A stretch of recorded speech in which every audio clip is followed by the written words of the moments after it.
I started painting as a young boy. At one point, I started doing images of hearts. That's one major way that I have found to be able to cope with having Marfan syndrome and having a heart condition and having this life-threatening experience.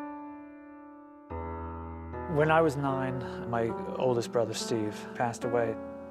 That was a defining moment in my life because that, for me, was when the meaning of having Marfan's was born. It became clear to me immediately that this is what my husband had, and this is probably what my other sons had as well. Because the physical characteristics of my 3 children, of the 2 remaining children with Marfan, were so obvious. Pectus and the long arms and legs. And the others were so obviously not with that condition, shorter and stockier. Soon after that, we were all diagnosed as either having it or not having it. And I was diagnosed as having it, and my brother Pete, the second of the 7 brothers, also had it. I knew it was going to change our lives. I knew that we no longer were the family we were before.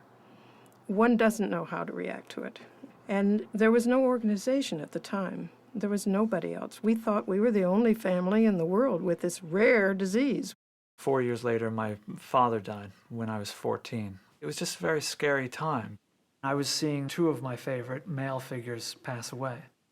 And I was diagnosed with a disease that they had died from.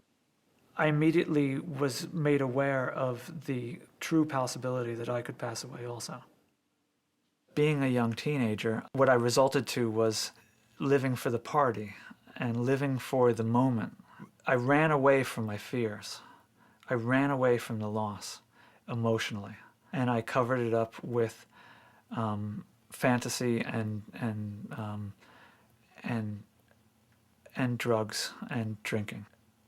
As I got older in my 20s, there was what I called the countdown to death. Every time I'd go to the doctor, which was every 6 months, they would measure my aorta. And it would be 3.5 centimeters, 4 centimeters, 4.5 centimeters, 5 centimeters. By the time I was 31, they did open heart surgery where they put in an artificial aortic valve. I think that was a watershed moment. When I woke up from that, I realized this was the real deal. This was really crucial. And I had to confront my fears. And I had to rely on my faith and my hopes and dreams for survival.